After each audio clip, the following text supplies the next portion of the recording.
Hey, hello, folks. People are just being let into the waiting room or from the waiting room. Great. I think we can go ahead and get started. So please note, today's meeting is being recorded. It will be shared on the GCC website following today's session. So, welcome everyone. Thank you so much for your interest in joining today's session, which is the Applicant Information Session for the Nexa Climate and Health Innovation Funding Opportunity. We're really excited to have so many people joining us today and the interest in the Nexa funding call. So today's session is really an opportunity for potential applicants to seek clarity on any of the details shared in the Nexa funding opportunity document and other supporting resources that you may have seen. So my name is Dominique LaForest. I'm joined by my colleague Patrick, and we're representing the Open Competitions team here at Grand Challenges Canada. We're going to start with brief presentations from Grand Challenge Canada's Climate and Health Lead, Joanna, and then we'll be passing it on to our colleague Fatu of Science for Africa Foundation to carry on with the presentation. And then after those two presentations, we'll move into the open question and answer period of today's session. So we ask that you please use the raise hand function of Zoom, and we'll call on folks in order that they have been indicated. We're also very open to folks using the chat function to ask questions. Our team will be working to answer some of those questions as possible in the chat itself. So we'll have sort of dual question and answers going. And I think that does it. Maybe just before, Joanne, I turn it over to you, a gentle reminder for folks that in order to ensure fairness and consistency for all applicants and potential applicants, throughout today's session and any email engagement that you might have with any of the partners, we're not able to provide guidance, interpretations, or assessments regarding the scope, competitiveness, or fit of specific ideas that teams might have. We'll need your team to assess whether you feel that your innovation is appropriate for the call, and then it'll be really up to the review process to assess that. With that, Joanna, over to you. Hi, everyone. Thanks so much for joining us. So yes, Joanna Sanchez, the Climate and Health Lead from Grand Challenges Canada, and happy to be here to talk to you about this funding opportunity that we've launched. So really, Nexa responds to the fact that the climate crisis is a health crisis. We recognize that it's creating new human health threats, and it's also amplifying existing global health challenges. It exacerbates inequities, and it's putting pressure on already strained health systems.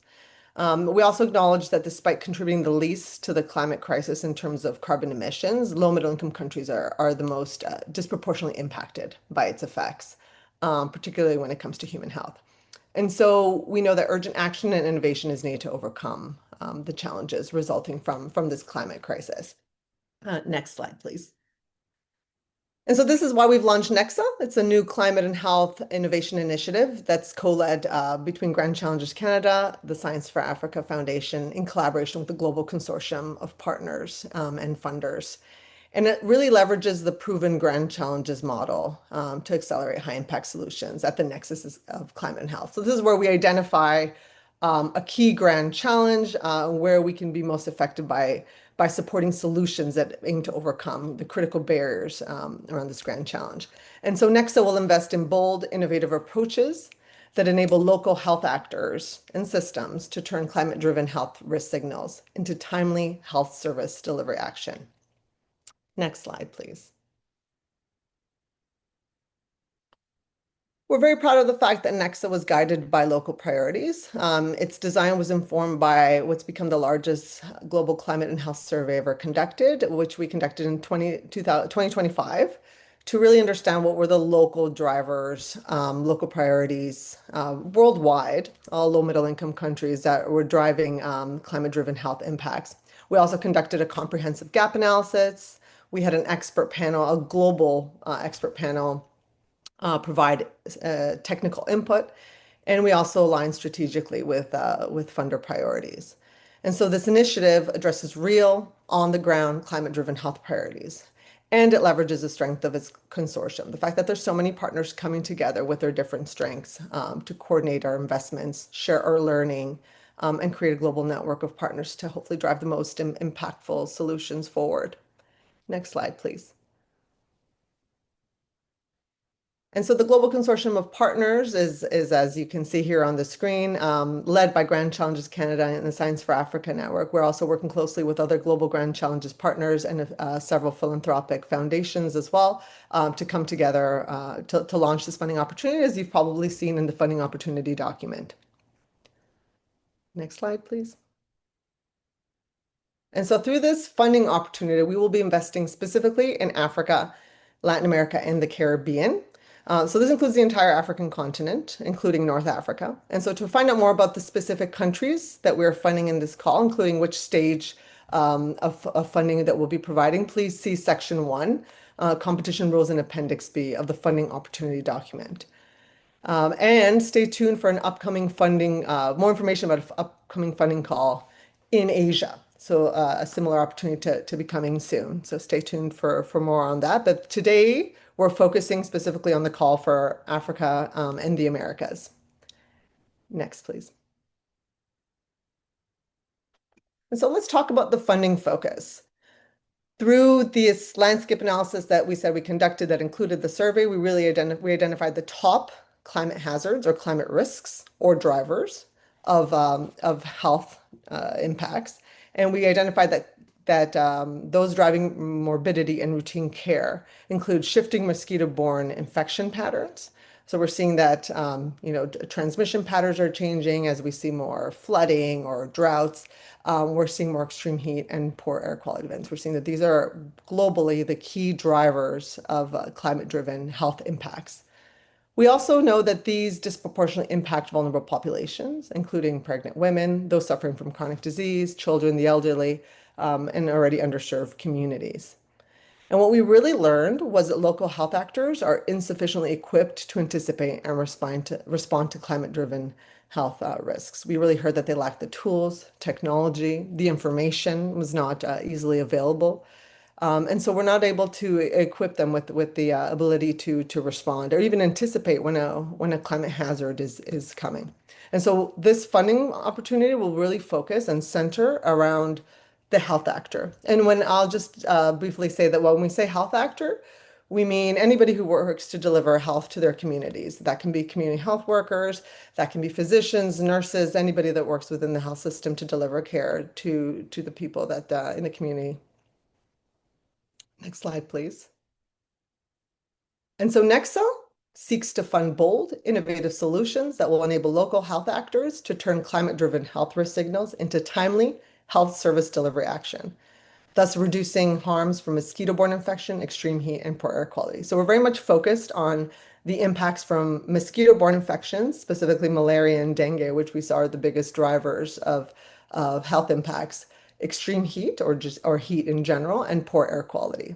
And so we're going to have two key areas of focus to address this challenge. It's climate-informed early warning and monitoring systems and climate-responsive patient care delivery. So let's unpack those two a little bit more. Next slide, please. Yeah. So for climate-informed early warning and monitoring systems, we're looking for innovations that will allow health actors to anticipate and respond to the impacts of heat, poor air quality, and or changing mosquito ecology. And this is what's resulting in the increased spread of malaria and dengue. So we are very much focused on, in terms of mosquito-borne infections, on malaria and dengue infections. And so innovations should aim to integrate weather and environmental data with health data. We saw that that's what's really, we heard that that was greatly missing in communities, that integration of the two data to forecast climate related health risks and drive health service delivery action. So how are we using this data to actually drive change in the health system response? And so innovations may leverage artificial intelligence, digital health tools, and other technologies. So this is where we'll see a lot of opportunity for technological innovations. In terms of climate responsive patient care delivery, we're looking for innovations that strengthen local response, again, to mosquito-borne infection harms and or the health impacts of heat and poor air quality. And so this includes innovations that will support triage, diagnosis, treatment, continuity of care, particularly for those living with climate sensitive, chronic, non-communicable disease. And we'll unpack those a little bit more in the next slide. We know that that there are particular impacts of extreme heat and air quality in those that have pre-existing or chronic disease. We're also looking at the children as a priority, elderly and pregnant women as well. And this is where we'll also see climate smart solutions that are functional in lower resource settings and under extreme weather conditions, particularly extreme heat and humidity. So we also want to support innovations that themselves are resilient to the impacts of climate change. Next slide, please. So you'll see this exact figure in the funding opportunity document as well, where we describe how we're looking at the scope of this opportunity. So we're seeing the three climate hazards that we're focusing on are changing mosquito ecology, heat, and air quality, and looking at how to respond to them with climate-driven health innovations. And so what do we mean by climate-driven health innovations? So these solutions must intentionally be designed to address a health-related impact of climate change, where the issue is caused or significantly influenced by climate risk. So it could be a new health challenge that we're dealing with directly from climate change, or it might be a pre-existing global health challenge that is being exacerbated due to its sensitivity to climate change. And so climate risk considerations are central to the innovation's design, functionality, and deployment. This is critical. It must be at the center of the innovation. And so I've described the two areas of focus, which are climate-informed early warning systems and climate-responsive patient care delivery. And just so you're aware of how we're looking at the priority health outcomes in terms of where we're seeing the greatest health impacts of these three climate hazards, obviously mosquito-borne infection, I already described malaria and dengue, and the NCDs, or the chronic non-communicable disease that we mentioned before. We're really focusing on cardiovascular disease, diabetes, chronic respiratory disease, and chronic kidney disease. We know that those are the top four most sensitive chronic disease to the impacts of climate change, particularly to heat and air quality. These people with these pre-existing conditions are particularly sensitive to the impacts of both heat and air quality. We're also very interested in pregnancy-related outcomes, not limited to hypertension, gestational diabetes, and heat stress, which we know are pregnant women are particularly susceptible to, particularly when it comes to heat, air quality, but also even now as we deal with infectious disease. Next slide, please. Okay, I think over to the Science for Africa Foundation team. Great. Thank you so much, Joanna. Good afternoon, good morning, good evening, everyone. Thank you for joining us today. So my name is Fatu from the Science for Africa Foundation, which hosts Grand Challenges Africa. And I will be taking you through the available funding, who is able to apply for this call, and kind of a quick overview of the application process itself. So with regards to the Nexa call, we are funding at two different tiers, proof of concept as well as transition to scale. Proof of concept investments are up to $200,000 USD per innovation, and transition to scale will range from 250 to 2 million USD per innovation. If you would like to find out more on exactly how we define proof of concept and transition to scale, please also refer to our investment approach on the Grand Challenges Canada website for those details. Next slide, please. So who can apply? All organizations must be incorporated or equivalent for this funding call, and this includes companies, social enterprises, non-governmental organizations, governmental organizations, nonprofit, for-profit, research, and academic institutions as well. For proof of concept proposals, those must come from organizations that are incorporated within Africa or Brazil. And for for a transition to scale funding, those must come from organizations that are incorporated or equivalent anywhere in the world, so in any country globally. Next slide, please. With regards to submission of applications, we're accepting applications for this call until the 22nd of July, 2 p.m. Eastern or 6 p.m. UTC. All applications must be accepted through the Flex portal, and you can access this portal through the Grand Challenges Canada online application portal, and you can see the link there on your screen. Please note that we also encourage everyone to please familiarize themselves with the portal early and to also register early. We cannot, guarantee that if there are any last minute issues or, technical complications, that those can be resolved in time for the deadline, and late submissions will not be accepted. So we please also encourage you to see the How to Apply page for additional guidance on navigating the portal. Next slide, please. So with regards to the funding process and timelines, I will give a quick overview for both proof of concept and transition to scale. So for the proof of concept review and selection process, it will proceed through these 5 steps. Initially, there will be an eligibility step in which applications will be screened to see if they meet the requirements for the funding call. Any applications that are ineligible will be eliminated at this first step and will be notified. From there, successful applications will go on to the next step for the innovation screen. And here the applications will be assessed for relevance and innovation by a panel of Nexa partners, some of whom were mentioned earlier in this call.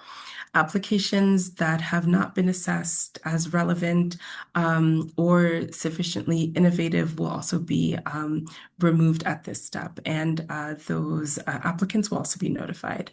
Please note that over 80% of applications are usually declined at this initial stage, so we really advise that everyone takes the time to align to the funding focus and the funding opportunities that were mentioned previously within this presentation.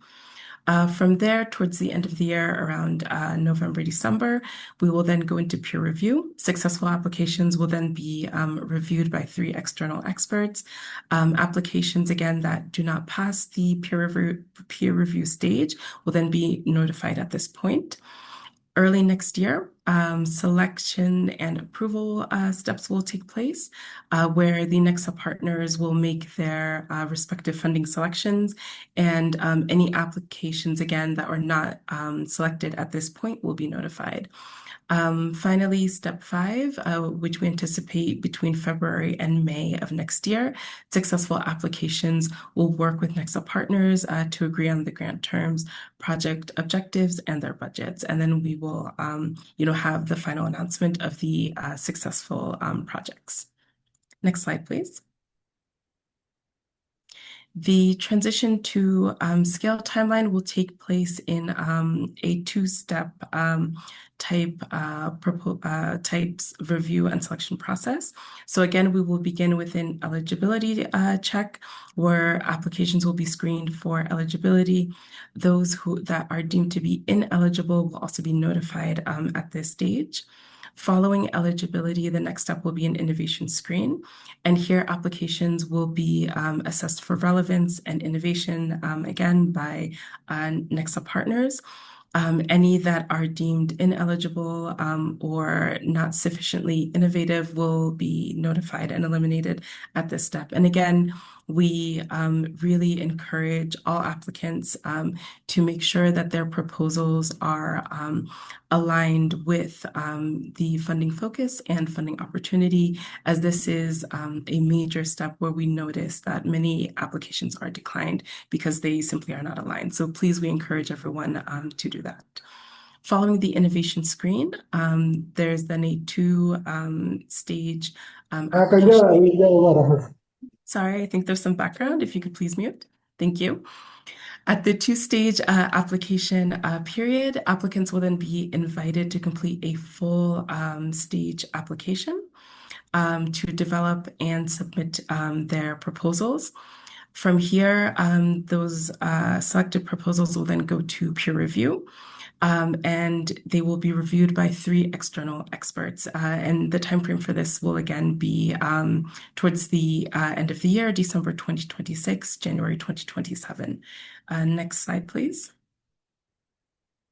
Following peer review, there will then be a partner review and matching stage where Nexa partners will then review the applications which have been deemed successful at this stage. And some applicants may be contacted directly by Nexa partners during this stage as well, if their applications are seen to be a good fit with certain partner priorities. Applicants at this stage that are not invited for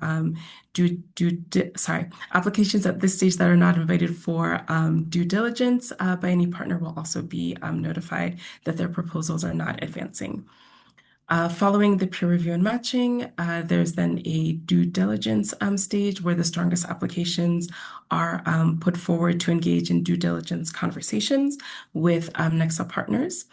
And the timeframe for this is February to June 2027, so midway through early to midway through next year. And following due diligence, then funding decisions will be made. So after successful due diligence, only those proposals with the greatest potential for impact will then be recommended for funding. And the final stage of this process are then the funding negotiations, in which successful applications will work with Nexa partners on their funding terms, project objectives, and budget. And the timeframe for this will be towards mid to end of next year, May to September 2027. Next slide, please. Okay, thank you. I will now pass it back over to the Grand Challenges Canada team for any questions. Thank you, Fatu. This is Patrick from Grand Challenges Canada. So in a moment, we'll move into questions. Before we do, I'd just like to draw your attention to some key resources on the Grand Challenges Canada website, which should really have answers to pretty much all of your questions. So first of all, of course, you should carefully read through and familiarize yourself with the full funding opportunity. We also strongly recommend that you visit our investment approach page on the Grand Challenges Canada website, which provides key concepts and definitions that should help guide your thinking. I'd also point you to our guidance on how to apply, which explains how to use the Flux application portal. And if you can't find answers to your questions in any of these resources, you can contact us by email at opencompetitions@grandchallenges.ca. So now we'll move into questions. As Dom said at the start, you can either submit in the chat or you can raise your hand and we'll call upon you to speak aloud with us. Also, just a reminder, again, that in the interest of fairness, we won't be taking questions related to the suitability of your specific innovation. So we kindly ask that you please keep your questions generalizable and relevant to the wider audience. And between us, we'll try to address as many as we can. Thanks, Patrick. Before we move to some raised hands, were there any questions from the chat that you wanted us to tackle? Yeah, so there's a few here that maybe would be relevant to the wider audience. So there's one question asking whether the solution can be adapted to a climate health challenge. Joanna, did you want to take that in terms of how that fits within the climate innovation framework? Sure. Yeah, so we recognize that climate health is almost synonymous with global health. We know that climate change is essentially impacting every measurable health dimension. And so there are already existing solutions out there to a lot of these challenges. And so there is absolutely the opportunity where we have, climate-driven or climate-informed innovation. So either you're creating an entirely new solution for a new challenge, or you're taking an existing solution that may exist out there and you're further adapting it to really center climate change or climate data at the heart of the innovation. So absolutely, a lot of it will be existing global health solutions that exist out there in the space. And then we anticipate that. Thanks, Johanna. And there is another one that maybe you could help address. So the question is, does Nexa prefer one climate health hazard per proposal, or would an integrated model covering heat, poor air quality, and mosquito risk signals be considered stronger if all signals trigger one common health service delivery response? Yeah, no, that's a really great question. Essentially, it can be addressing one climate health hazard or all at the same time. We're really looking for solutions that are transformative. They're bold.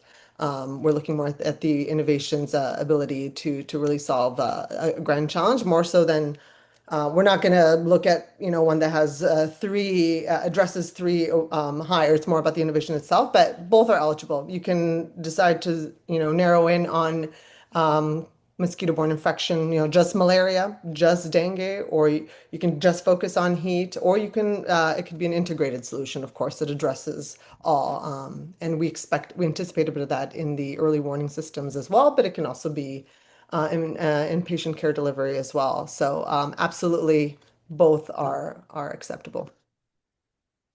And then maybe just one more before we go to the audience.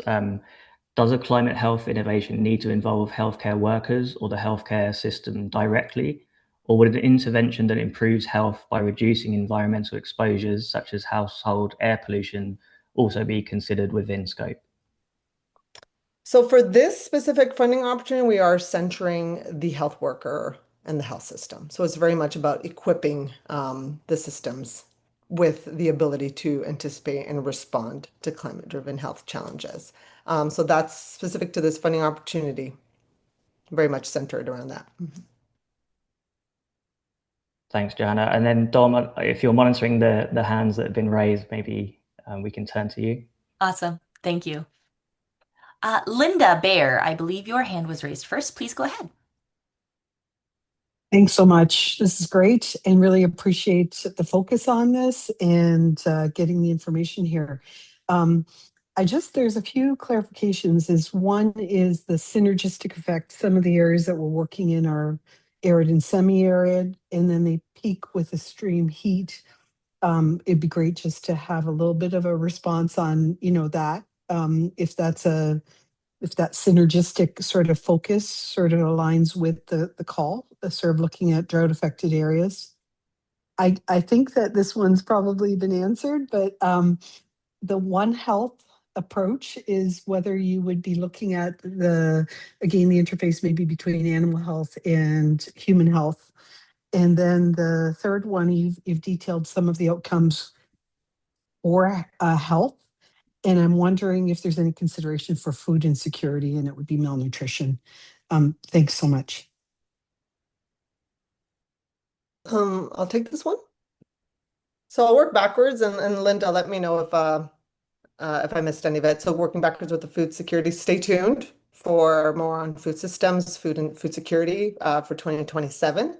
We are working on something there because we did learn that is very much a priority on the specifically on the African continent. So stay tuned for more on that from Nexa. But this specific call, we've decided to narrow in on health actors, health systems. But we absolutely are very much keeping an eye on that and building something exciting there. So more on that to come.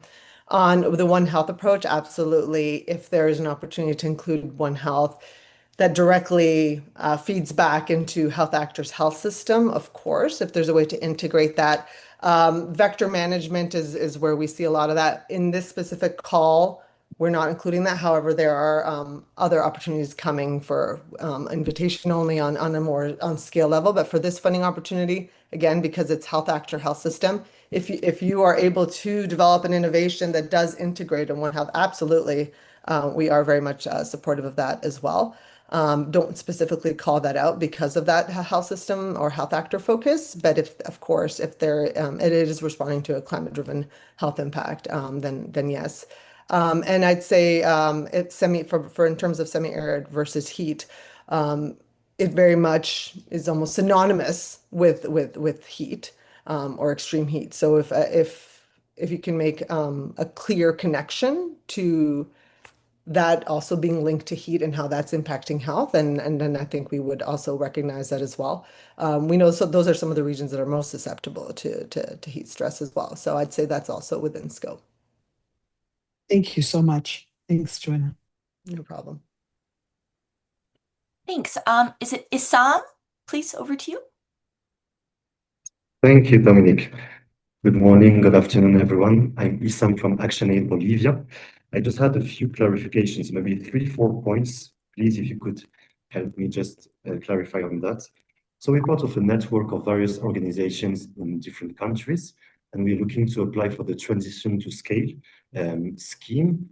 I just wanted to see if that would be possible to replicate a successful project in another country here in Bolivia. Would that be considered a transition to scale? Because again, replication, working with other organizations in a context that would be similar, but then that could expand the scope of this innovation. So that was the Stefania, first can one. I Should I ask? go with all my questions? Yeah, Isam, let's go ahead with all of the. Thank you, Dominic. Sorry, yeah. Thank you very much. So that would be the first one. The second one is, I see in the application questions, you're asking for the list of partners that we're considering to develop the project with. So I do understand that it would be possible to apply as a consortium with a lead organization and then basically mentioning the other organization that we're considering to implement the innovation with. So that would be this clarification, please, on the possibility of having a consortium. And lastly, yes, would you accept co-financing in the case that, yes, an application is successful? Would it be possible to complement with other sources of funding, or is that prohibited? Thank you very much, Dominique, and the team from GCC. Thanks. I will try to address some of these questions, and then Stefania, I'll tap you in as well to help here. So the question about a consortium and whether a group of partners can apply. This is actually seems to be a really common question for this funding round. And we're supportive of groups of partners coming in to solve these challenges together. The application needs to be submitted by a lead partner who would be the lead recipient of funds and ultimately be the lead who would be contracting with the relevant Nexa funding partner. And then the lead applicant would be responsible for navigating sub-agreements with the other partners. So the expectation, at least currently, is that the Nexa funding partners would be contracting with a single entity, and that single entity is welcome to engage different funding partners. For GCC specifically, I can speak to, that would be under the format of a subgrantee or a subcontractor. The distinctions might differ between Nexa funding partners, but that's something that you could engage with the particular funding partner at the time of contracting negotiations, should you be selected. The accepting of co-financing at TTS, that's actually a requirement, match funding to different degrees. So it depends at which stage of the process you're in. But co-financing is a great indicator of support for the innovation. So absolutely, that is welcome. If you've secured financing for the innovation that you're applying for already, or you have a good idea of where that might be coming from, indicating that in the application is always a benefit. So that works. And then the question around replication in another country, Stefania, I will ask you to address that one if you may. Thank you so much, Dom, and thanks, Isam, for your question. So as Dom said, what I'm hearing is expansion and replication of an existing innovation in a new context. In very short, yes, that would make sense. I think from our perspective, or GCC's perspective, the key criteria that we'll assess is the strength of the available evidence along towards the key priority health outcomes, as well as the strength of the partnerships for implementation in the context. So we want to think there's various levels of what the community partnership may look like. So that's a consideration. And then lastly, for transition to scale in particular, we'll need to see some level of an idea or vision or a scaling plan that's existing for how this would be supported into the new context. I know there's additional information. I'm going to refer to our investment approach page, which really details some of these expectations, particularly across the various phases of transition to scale, because there are 3 different phases, and the requirements across these key criteria may vary based on the maturity of the innovation. Stephanie and Dominic, thank you very much. That's very clear. I appreciate it. Thank you. Shivam, please, over to you. Thank you so much. I am Shivam from data.org. Great session. I have 3 questions. One is about the application itself. So at any in the transition to scale application, is there any element of code design, or do you expect the applicants to apply entirely on their discretion? That's my first question. Second question is about the evidence, because you require evidence for transitions to scale. What classifies as evidence? Is it surely like randomized controlled trials, or say monitoring and evaluation reports by independent evaluators suffice? Do impact stories suffice? So what level of sort of scientific rigor are you looking at in terms of evidence? And the last question is about just because innovation can mean many things. It could be just limited to technology in some cases, and in some cases would be an approach which is innovative, for example, embedding capacity in an organization, maybe government organizations, etc. So how do you approach the innovation in your particular context? Shivam, can you just repeat your first question? It was something about design, but I missed the detail there. Is there an element of co-design in application stage? So do you expect the partners, the applicant to entirely apply on their discretion, or do you also come in to co-design the application at any stage? Great, thanks. Stefania, again, I'm gonna try to respond to some of these questions, and then please jump in to support. So, in terms of design, there is no formal co-design step. It's the submission on behalf of the applicant entirely, where there could be, particularly for transition to scale, some degree of sort of collaboration with a Nexa funding partner would be if a deal is selected to move forward at the due diligence stage. It's not that a Nexa funding partner would make sort of requirements, but that's where the funding partner would really be digging into the funding plan, the budget, the capacity of the organization. So that's where the applicant and the funding partner might be sort of co-designing exactly what is funded, but not the innovation itself, if that makes sense. Yeah, okay. And then evidence, so the rigor of the evidence. RCTs are obviously the gold standard. Wonderful if that's available, not absolutely required. You mentioned, MEL conducted by an external party. Excellent. That's tremendous. But again, not entirely required. So if a team has a strong M&E base and capacity within their institution and has conducted monitoring and evaluation and learning exercises with validated tools, that can be sufficient. Again, Stefania, in her answer to the prior question, had indicated that transition to scale funding happens at different phases as well.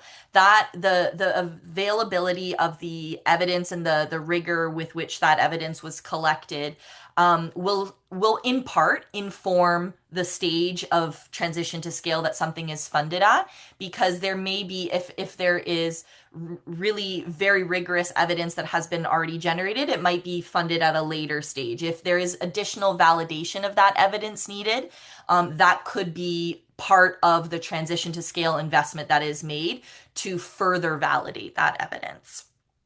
And then I love the question about innovation. And actually, again, I'll refer you to the Our Investment Approach page that Stefania mentioned, where we actually define innovation and integrated innovation, and what that is to GCC. And so the Nexa partnership has sort of leveraged that understanding. And so integrated innovation to us means it can be a scientific innovation, it can be a business innovation, it can be a social innovation, it can be a combination of those innovations. But the idea is that all of those components of innovation are essential in order to achieve sustainable scale. Any Thanks. follow-up? Yeah, Stefania, please go ahead.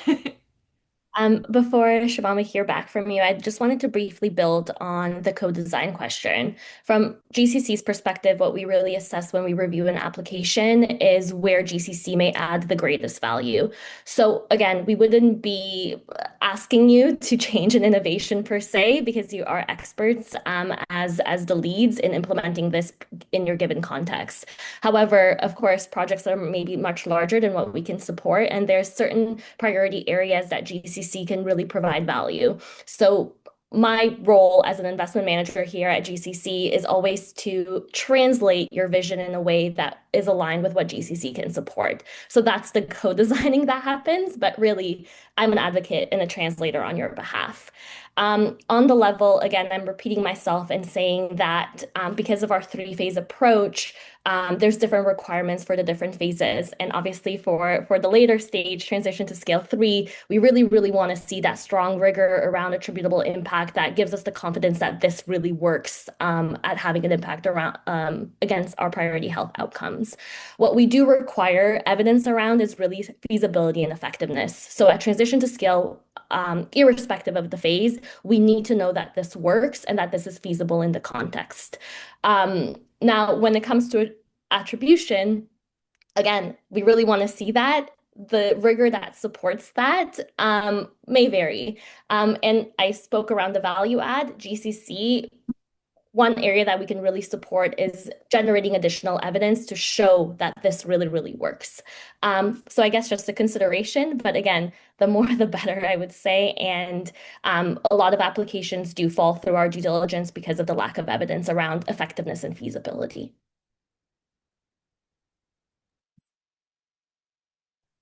Shivam, any Just follow-up one question? Oh, please go ahead. small Sorry. follow-up. Yes. You mentioned social business and scientific innovation, and you said all of them are necessary, but you didn't mean that all three of them should be a part of one proposal, right? It could be any of them. Correct. Perfect. Exactly. Yes.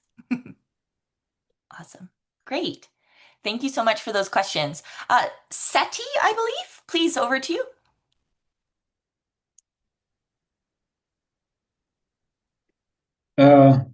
Thank you so much. I'm Seti from Uganda. I had 3 questions, but one has been answered in the chat. My question number 1 is, you're allowing an organization can submit multiple grants. So the question is, if several grants are selected, can an organization hold multiple concurrent grants? That's question number 1.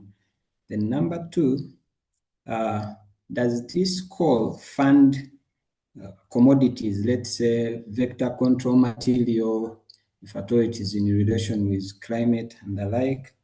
Then is there an overhead or a direct cost cap? The questions I have. Thank you. Thanks, Seti. I'll address numbers 1 and 2, and then Joanna, I'm going to tap your numbers 1 and 3, and Joanna, I'm going to tap you in for number 2. So the first question was, is a single organization able to receive multiple awards through the funding call? There is no yes. The answer to that is yes, it could very well, should that be selected. There's no require explicit rule against that. So if a single application has submitted strong ideas and they move through the awards process, and then one or more funding partners selects different ideas, absolutely that is feasible. The second question I'll leave to Joanna, and then the third question I'll come back. The funding cap, the overhead funding cap is going to be different depending on the individual funding partner that selects the award for funding. And so at the point of selection is when a particular funding partner would reach out to the innovator and make clear what the detailed cost directive is. So that would be something. And yeah, so that's the guidance that we have there. Joanna, over to you for the question around commodities funding. Can you repeat the question, Sati? The question is, can the grant fund commodities, for example, like vector control or diagnostic tool in relation to the call? Yeah, so diagnostic tools are definitely within scope in terms of patient supporting patient climate responsive patient care delivery. Vector control would not be within scope unless it's directly linked with equipping. So just think about what gets into the hands of the health actors, the health system itself. While we know that vector control is, of course, critical to preventing from these cases to arriving in the health system in the first place, it's not within scope for this particular funding opportunity. It doesn't mean that Nexa won't have other opportunities to support vector control and vector management. But this particular funding opportunity, if you see it integrated within the health actor or health system, then the innovation is potentially within scope. But externally, outside of the health system, it would not be. But diagnostics, yes. Okay, thank you so much. You're welcome. Thank you. Richard, over to you. Hey guys, Richard Gordon from the MRC. I think Seti just asked my question about overheads. I was going to comment exactly the same thing. Just maybe two quick additions. One is, the co-funding kind of requirement. I think it's also important for applicants to point out that where the co-funding kind of comes from. We don't want to be double dipping or duplicating what other people are doing. And I think it's important to be clear and transparent about that. And the second one, in terms of scaling, Joanna, I think it's probably for you. Would you like an innovation to scale just beyond the borders of one country, to be able to scale regionally or continentally or between two continents? Would that be an advantage for applicants to consider, or would you like something that works really well in Kenya, but not as well in South Africa? Or what's your kind of view on that for applicants? I'm going to tap in Stefania and Dom. Like, what are your thoughts on at the TTS stage? Obviously, at scale, Richard, as big as possible. But I'm going to tap that. I would rather say regional impact is kind of important and something that can work in both continents, as opposed to something that works really well in one small local environment but doesn't really scale beyond 10 miles. Yeah, let me tap in the team for that one. Steph, I'll turn that over to you. Thanks, Richard. I do think that is partly innovation dependent, right? We're talking about breadth or depth. Some scale is just that they're really effectively addressing a problem in a small area, and at the point that with that the problem disappears, and that's sufficient. We love that to be the end game.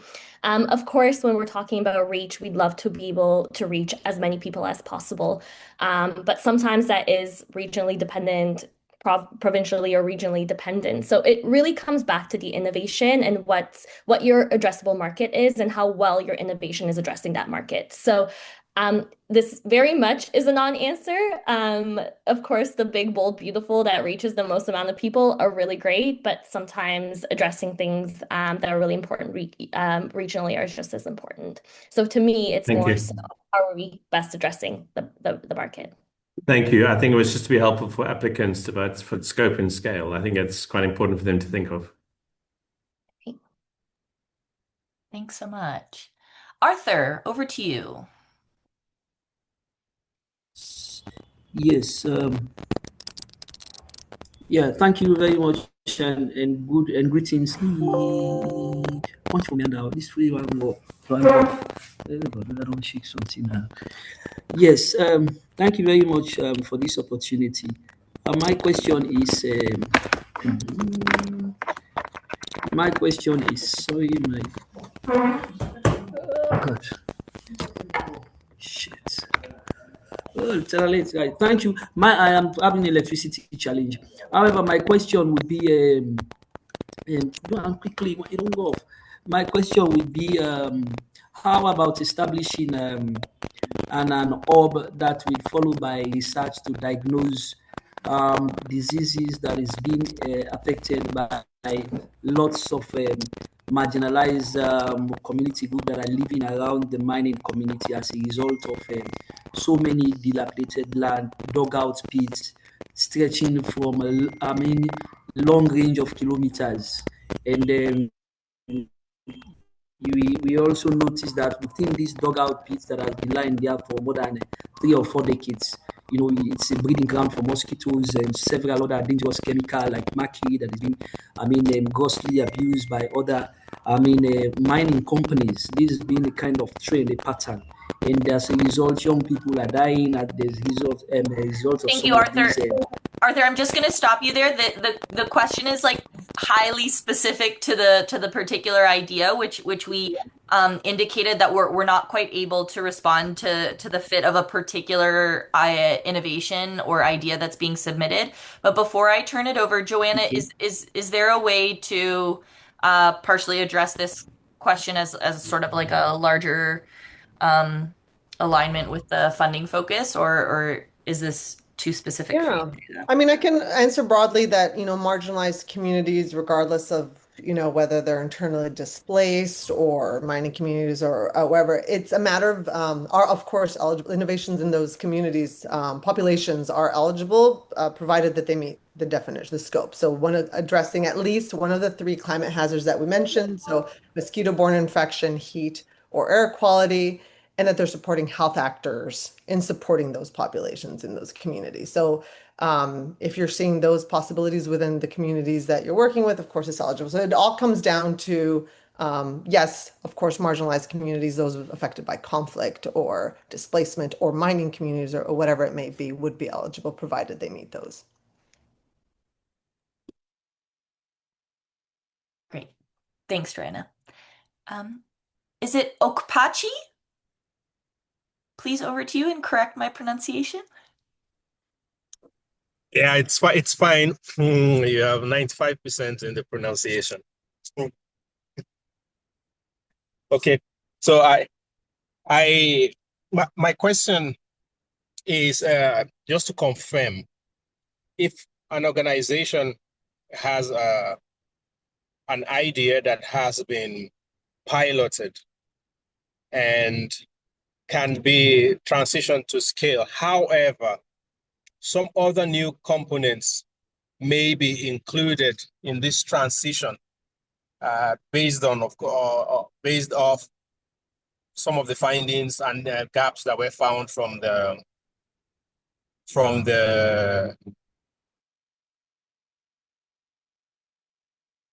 wasn't any inclusion of environmental data in the concept that will now be included. Will that still go for a transition to scale, or because environmental data is going to be incorporated as required, it will now have to undergo a proof of concept entirely again? I'm not sure if my question is clear. I think what I understood maybe before I turn it over to my colleagues here is that the additional components that the team intends to layer on to the existing proof of concept are the components that address the climate considerations. Is that correct? Yes. Hmm.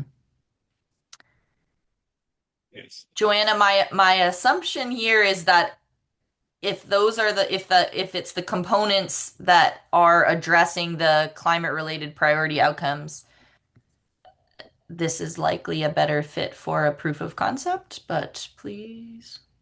Could be a TTS one. I think it depends if it's a highly tested global health innovation, and it's just a matter of integrating environmental, weather, climate data.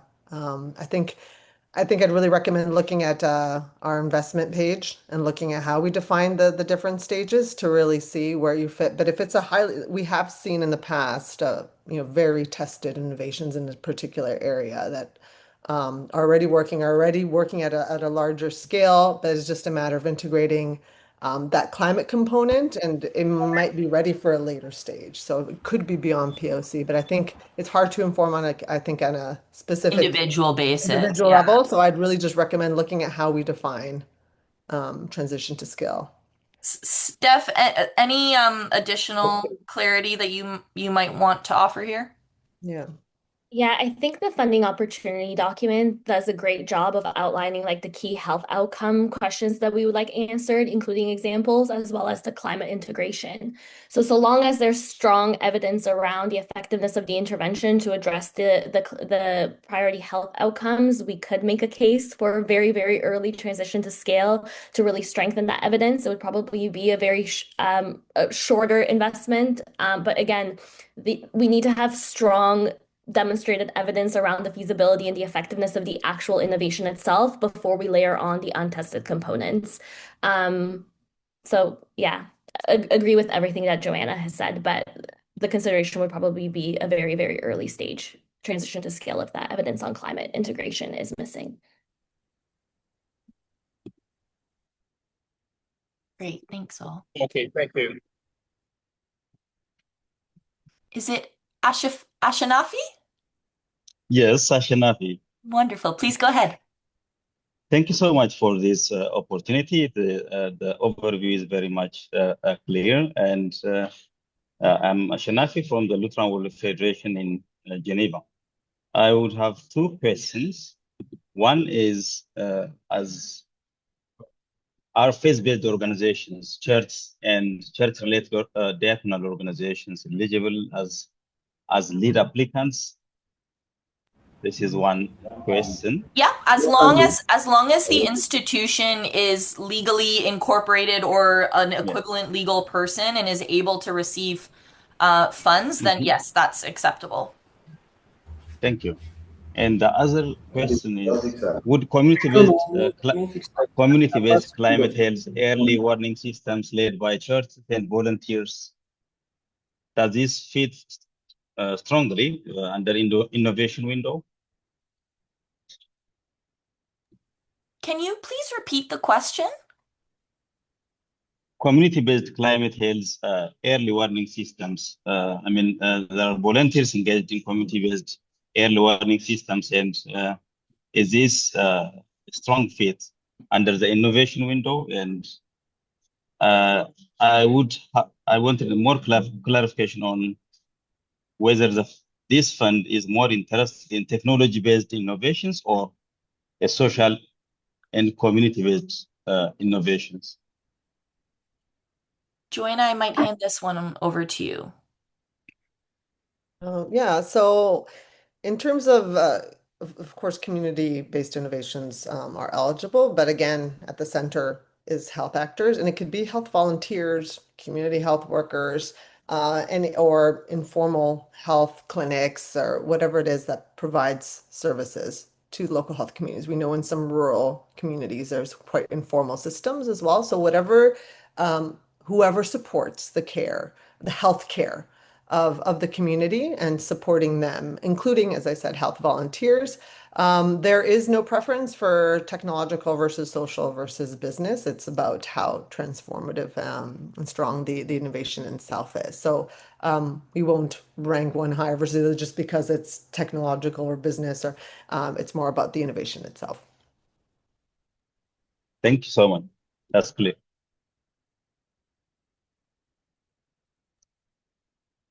Great. Over to Chioma now.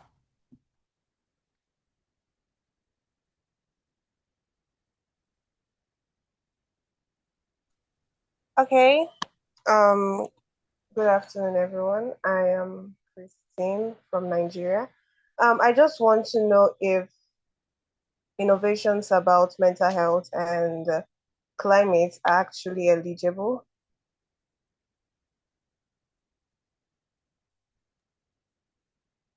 Joanna? Yeah, I was just going to speak. I don't know if you were going to tap me in. Yeah, so unfortunately for this call, we're only focusing on mosquito-borne infections, specifically malaria and dengue, on heat-related impacts and on air quality impacts. So unless it's connected to one of those, we aren't specifically looking at mental health impacts. Yeah. Okay, thank you. Thank you, Christine. Is it Awembeng? Please. Yes, thank you. You got it correct. Thank you so much for this opportunity. I wish to know have some theory questions to clarify. Does Nexus prefer a climate hazard per proposal, one climate hazard per proposal, or an integrated model will do, which covers all the three aspects? My second question is, would a locally deployed innovation that tests air quality will be accepted by the proposer? And then a fourth is, will the proof of concept, under the proof of concept, will accept access to access and system monitoring outcomes? Thank you. Joanna, I'll defer to you again. So innovations can address one, two, or all three climate hazards. There's no preference of one for the other. So it can be integrated, all three climate hazards, or it can just addressing one or just two of them. All would be eligible to apply. On the specific innovations, I don't know if we're answering with that specificity. I don't know, specificity, Dom? No. Yeah, so Unless unfortunately, you can answer it more broadly, we can't speak yeah, to again, I specific just ideas. refer back to connection to the health actor in the health system. And so if your solutions are very much about whether there be early warning systems or community-based innovations, whether they connect back to being able to provide that anticipatory and responsive action from the health actors or the health system.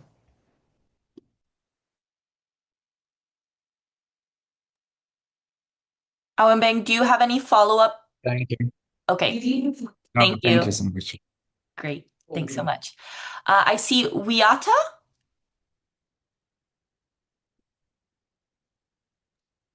Yes. I think yes. Okay, great. You did say that right. Thank you very much.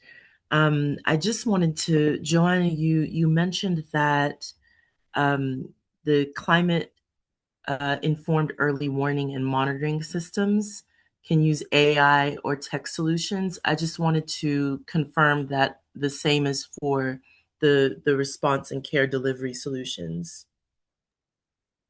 Yes, absolutely. Yeah, and I realize that it's maybe a little bit more centered around the early warning monitoring systems that we just wanted to point out that this is where, because we're advancing early warning and monitoring systems in the age of AI, we wanted to call that out. But absolutely, if there's diagnostics or triage or other patient care delivery opportunities that also integrate these technological solutions such as AI, digital health, absolutely, it's also within scope there as well. Okay, wonderful. And in the same way that I know several people have asked if one climate challenge can be addressed or more, can also one of the more than one of the target populations be addressed as well? So pregnant women include and children, and also, for instance, the chronic diseases. Yes, absolutely. No, it's a great question, and thank you for bringing that up. You don't have to be limited to one group of people, of course, in your innovations. It can address all broadly, or it can address multiple subgroups as well. Okay, great. Thank you very much. Thank you.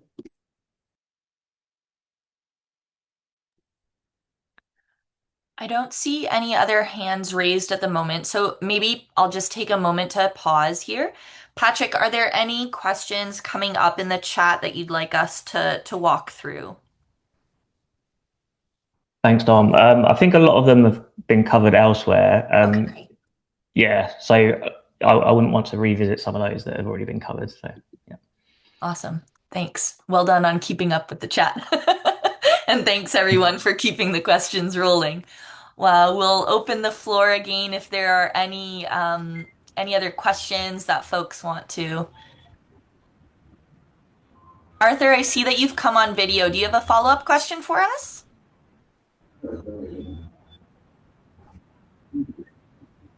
Yes, of course. Sorry, I was like trying to relate my questions based on the, innovation around establishing a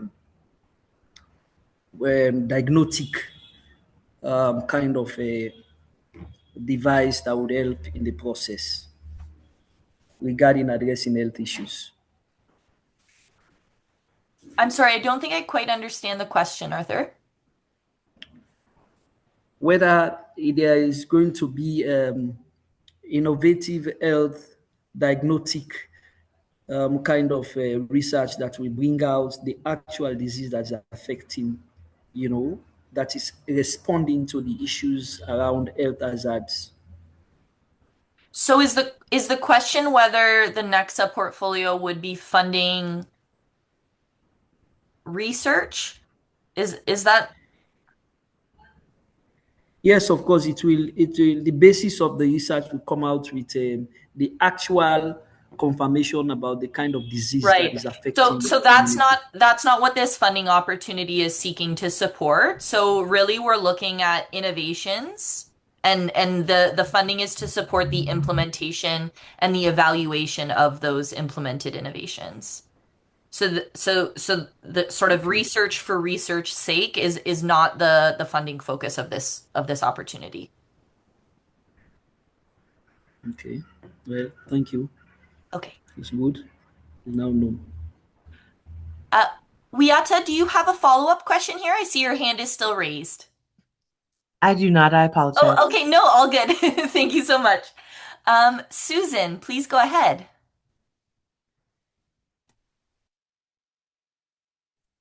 Okay, thank you very much for this opportunity. Oh, you've just muted yourself, Susan. We can't hear you any longer. Okay, and right now? Yes, perfect. Can you? Okay, thank you very much. I'm Susan from Kenya. I would want to know if this funding opportunity is it going to fund already existing maybe systems, but right now maybe they are quite fragmented and you would maybe want them to work in synergy so that they can inform the health systems and better health outcomes?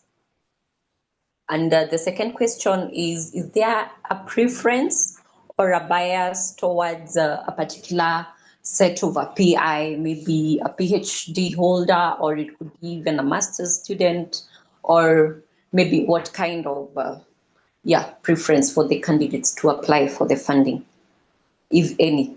If it's open, then well and good. Thank you very much. Thanks. Joanna, maybe I'll address the second question and I'll hand it over to you for the first.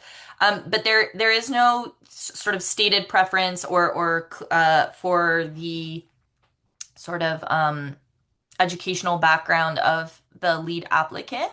The idea is that the lead applicant and the team will simply need to possess the requisite skill set and experience to deliver on the proposed innovation. So no firm requirements, so long as it's positioned that the lead applicant and the rest of the team are able to deliver on that. Joanna, maybe I'll hand it over to you for the first question. Susan, can you repeat the first part again? Okay. My first question was, thank you also for this opportunity again, is to ask whether does the funding really have to be through an innovation that is going to be done, or is it funding innovation that is already there, but it is fragmented, but now it is not working in synergy towards a goal-oriented health outcome, if I may bring it out that way, such that maybe the Met department is able to pick maybe the rainy season. Yes, it stops at that. But now there is no connection between the Met department and the healthcare system, such that the healthcare workers or the healthcare system itself is able to pick when does the malaria go up, what tools do we need on ground, which are the teams that we need to have the training, or to be deployed if it's malaria or dengue to these areas. So maybe my question is also coming up with a system that is going to bring all these departments to work in synergy considered an innovation, or what is it? No, absolutely. And that's one of the key barriers that we identified when we conducted the survey and when we did a few workshops with local community leaders who said, we've got, climate data over here, we've got health data over here. And this is why we specifically call out the integration within the early warning and monitoring systems scope. How do we connect those two? So whether it's connecting a fragmented system, whether it's integrating data, however the innovations might come through. So yes, I would see the connecting those, of course, absolutely within scope. So yeah.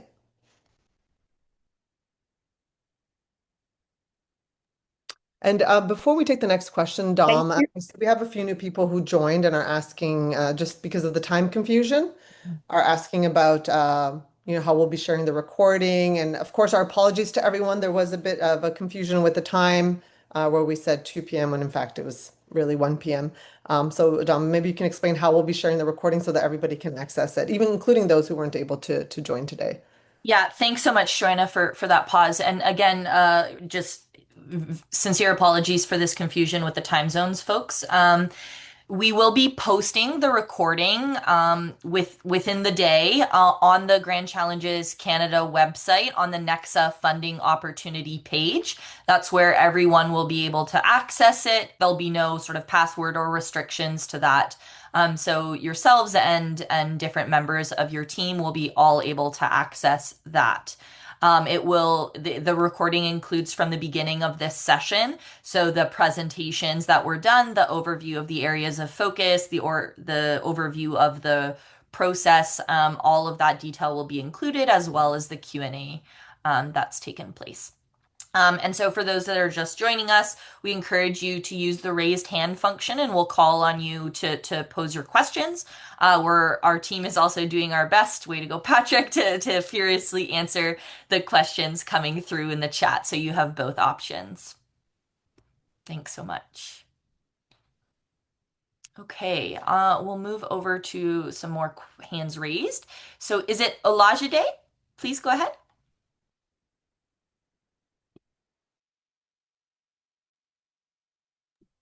Hello. Hi there, we can hear you. Please go ahead. Yes, good afternoon. I'm Oladide from Nigeria. I'm calling from Nigeria. And I'm more like a biomedical student. I would like to ask if we can use C. elegans in the context of solving climate change with neurological disorder. So is there a way I can create a proposal targeting like a neurological disorder in context of this changing climate change, or like a biomedical research? Thank you. Joanna, I'm not sure if you understood the question. I mean, it's very specific to the innovation itself, which we can't answer. But again, I'll refer to the health outcomes that we're trying to address, and in terms of pre-existing conditions that we're targeting. So chronic disease, it's cardiovascular disease, diabetes, chronic respiratory disease, and chronic disease that are very much within scope due to their sensitivity, in particular to heat, stress, and air quality. But again, it comes down to addressing the impacts of those three health hazards: mosquito-borne infection, malaria, dengue, heat, and air quality, and poor air quality. So looking at the impacts, and again, supporting health actors, whether that's through monitoring and surveillance systems and early warning systems, or whether it's through supporting patient care delivery with diagnostics, triage. That in terms of more specificity than that, to your question, like I'd say please refer to the funding document to see if your idea is within scope. Okay, so there's nothing like neurological disorder in tackling it is. No, we specifically don't call out neurological disorders in the same way we don't call out mental health and a few other conditions out there. But yeah, no neurological conditions specifically spelled out in the scope. Okay, thank you. You're welcome. Thanks, Joanna. Lillian, please go ahead.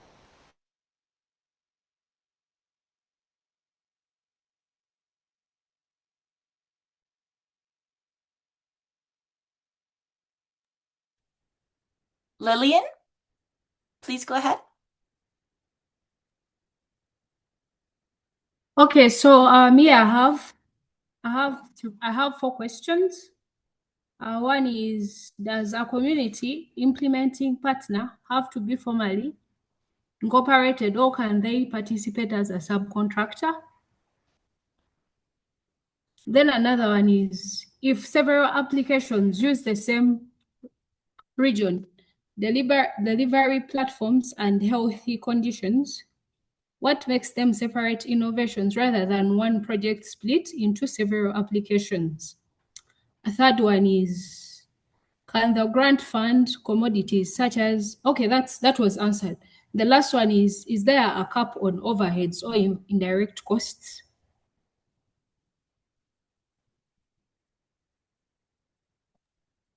Thank you, Lillian. Okay, so the first question was around a community partner and if they need to be legally incorporated to act as a subcontractor.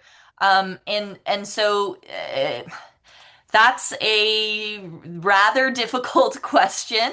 If that so they need to be incorporated if they're going to be the lead applicant, absolutely. If they're going to be acting as a subcontractor or a subgrantee receiving funds through the funding agreement, that will depend on the Nexa funding. That will depend on the Nexa funding partner. Different partners will have different restrictions in that regard in terms of what the allowable flow of funds may be.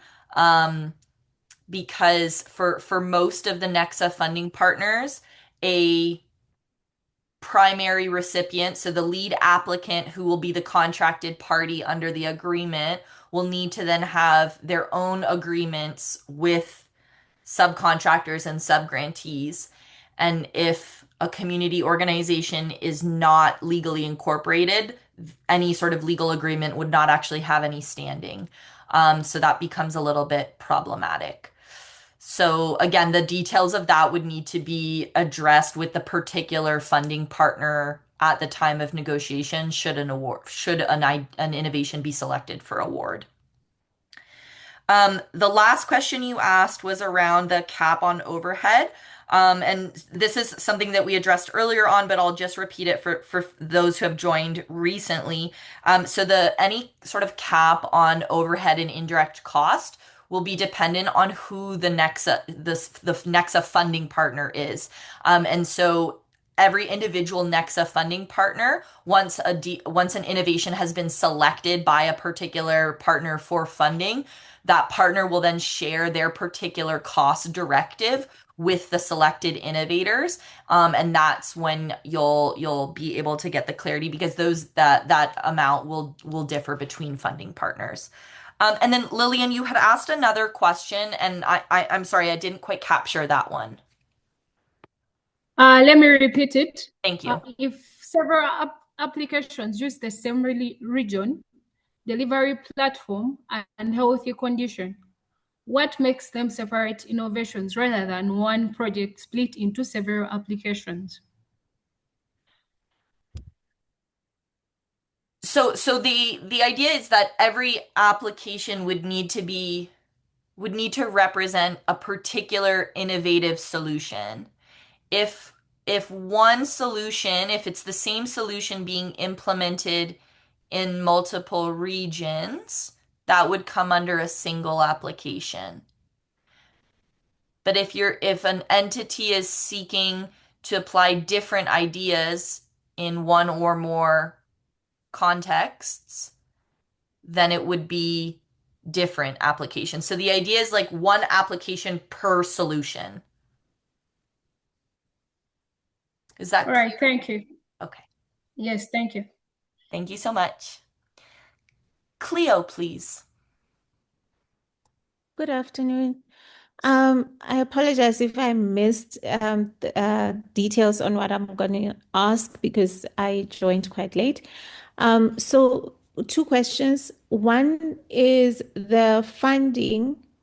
What type of funding is it? Is it a grant or is it a loan? Is it like the funder would want like equity or, I just wanted to make it understand what kind of funding it is. And the second question is, so I developed a solution that is used in healthcare and is a product that is currently being clinically going through a clinical trial at a hospital here in South Africa. I'm phoning from South Africa, by the way.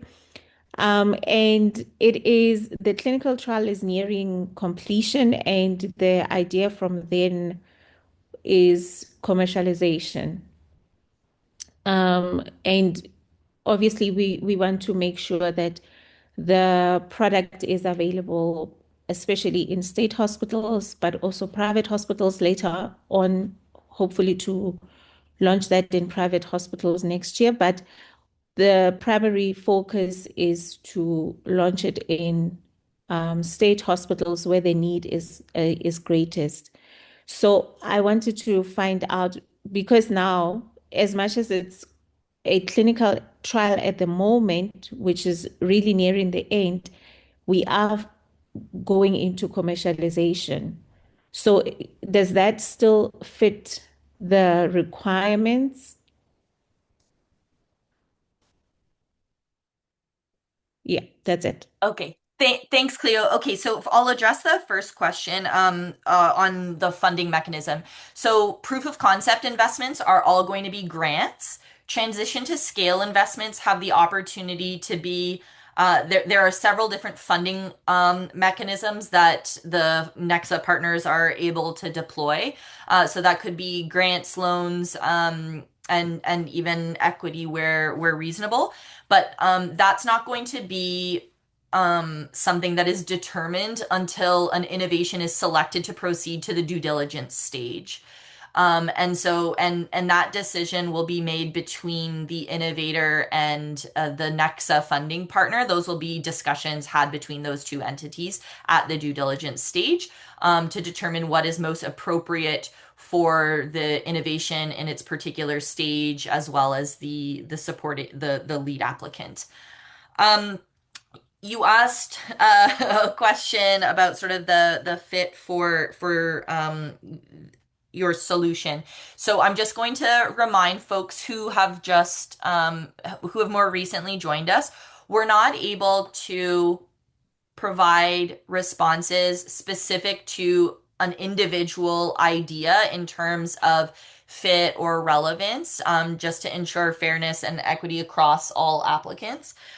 What I will say is that for something that's at the stage of a trial, of these clinical trials, that is absolutely sort of towards the latter end of the phased approach that we take for transition to scale. It so I Cleo, I guess what were you asking, whether it's a fit in terms of stage for transition to scale investment? Is that what the question? Correct, because I noticed that the closing date is towards the end of the month, and I know that these processes do take a while. So probably by the time a decision is made and I'm by some fortunate luck selected, the clinical trial will be completed and we will be now at a point where we are ready to scale. Right. Yes, absolutely. So, I mean, and you've achieved the point of clinical trial already. So clearly there's an existing evidence base that led you to that point. And so you may have to base the majority of your application on what evidence is currently available, and then you can bolster the later steps, and or if you're, like we were saying, if you're selected down the line, perhaps as part of the due diligence conversations, then those that additional evidence might become available at that point, which you might be able to share. So you'll just need to support your application with what is currently available, and go from there. Okay, makes sense. Thank you. No problem. Thank you so much. We'll move to Lillian. Do you have additional questions here, or is that just a remnant hand up? Yes, I do. Okay, please go ahead. So another question is, for a proof of concept project, what level of health outcome evidence do you expect by the end of the grant? Are early signals, such as improved access or timelines of care, sufficient, or do you expect measurable changes in hospitalization?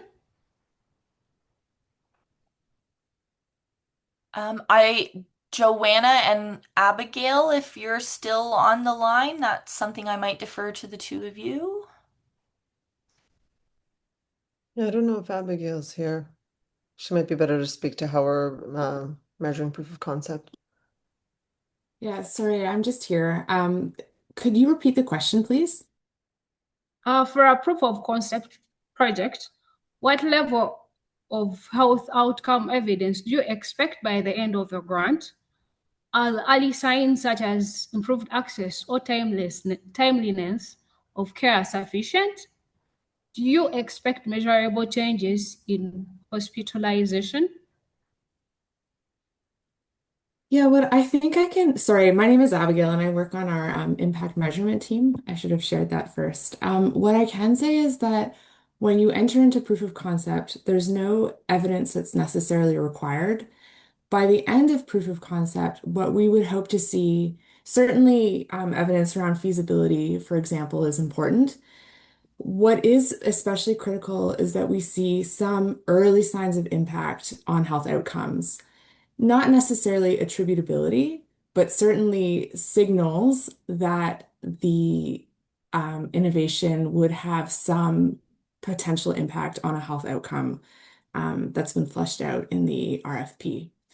Does that answer the question? Yes, it does. Can I continue? Another question? Please go ahead, Lillian. Thank you, Abigail. So another question. Do ethics and regulatory approvals need to be in place at the time of application, or can these be obtained after selection and before implementation? Thanks, Lillian. That's an excellent question. No, ethics approvals or clearance do not need to be obtained prior to application. As you suggested, simply need to be obtained before implementation begins. So generally, this is a process, obviously many of you know, that can take quite a bit of time. And so this is often a process that we strongly suggest innovators begin once they've been selected and begin their negotiation process, so that by the time they're ready to implement, they have those necessary clearances in place. So I think the last one. Please go ahead. For proof of concept funding, does requesting the full 2,000 USD affect how the application is assessed, or should applicants simply request the amount needed to test the innovation?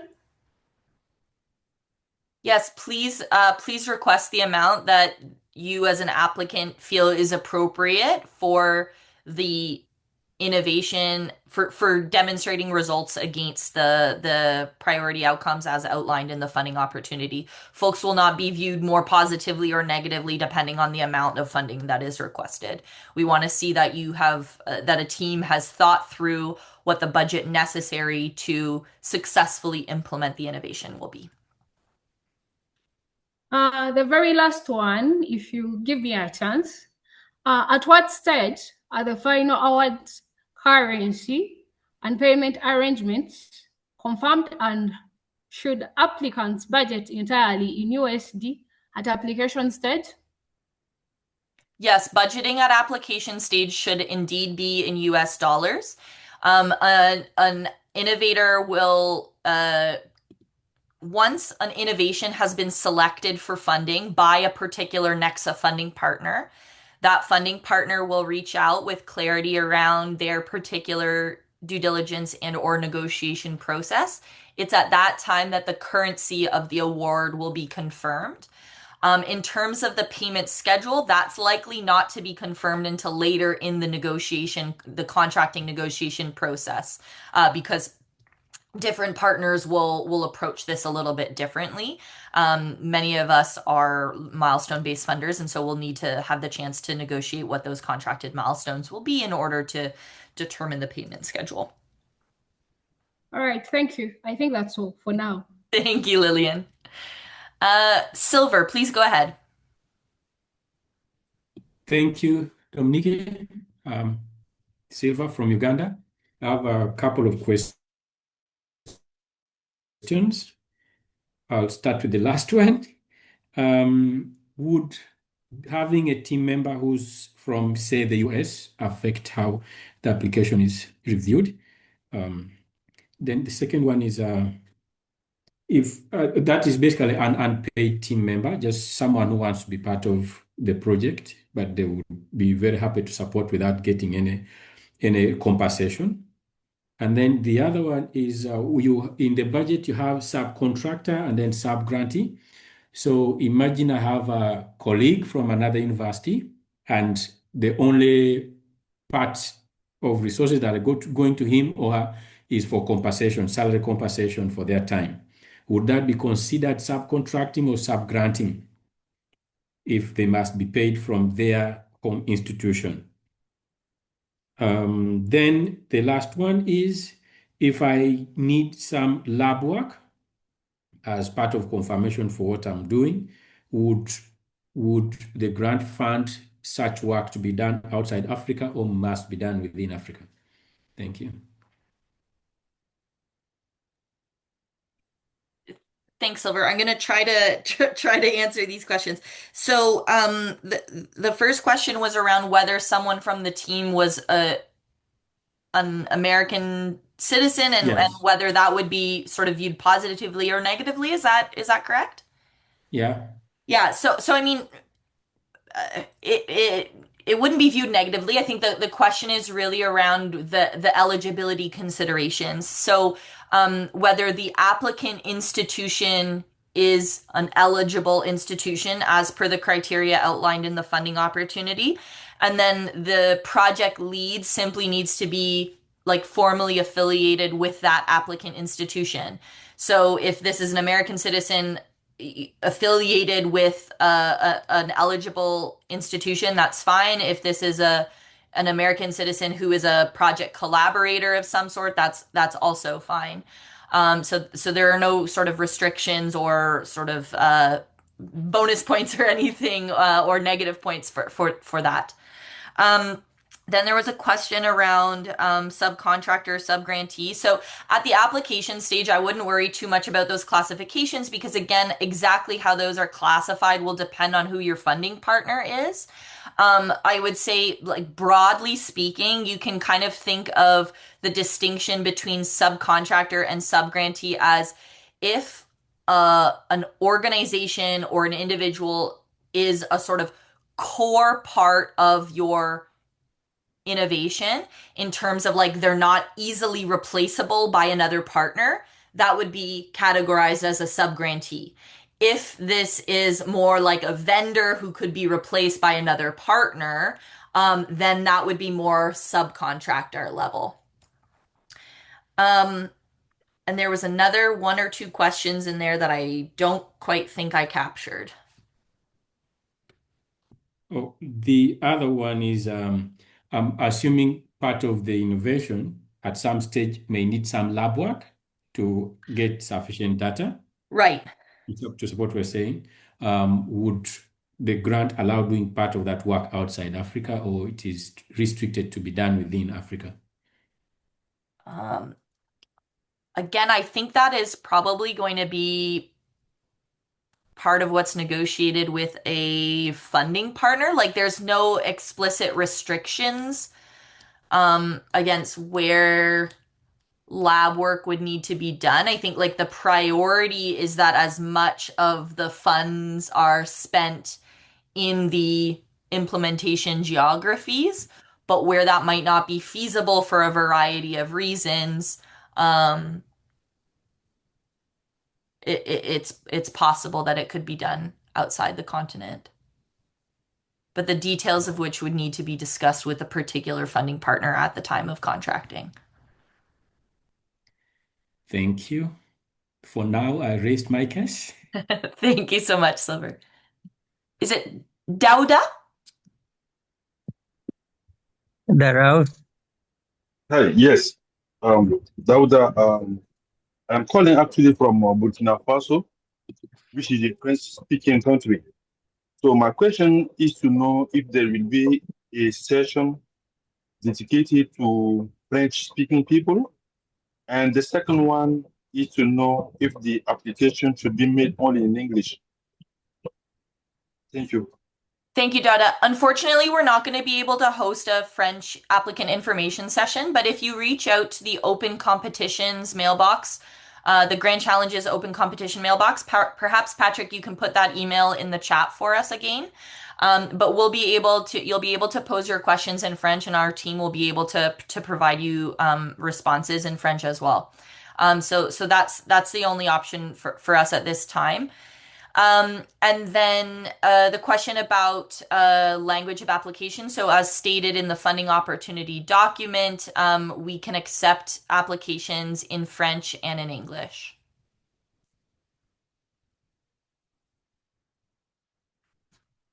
Okay. And unfortunately, we are going to have to make that the last question at this time. Again, we really apologize for the confusion with the time zones. That meant that some of you joined sort of later than anticipated, but at no fault of your own. So we, again, just a reminder that we will be making the recording of this call available on the Grand Challenges Canada website. So everyone can access it. It should be up there by the end of today. And if you have any final questions that were not adequately addressed during the session today, or that we were not able to get to due to timing constraints, then we will just suggest that you reach out to the open competitions mailbox. Patrick has put it in the chat for everyone. It's also listed on the funding opportunity page. And so you can reach out to us there for any questions that might be yet answered. Okay. Thank you everyone again for your time and your patience, as well as your interest in the Nexa funding opportunity. We really look forward to receiving many of your applications and reviewing the exciting ideas that come through. So thanks again, and wishing you all a good rest of your day. Thank you. Bye-bye. Bye.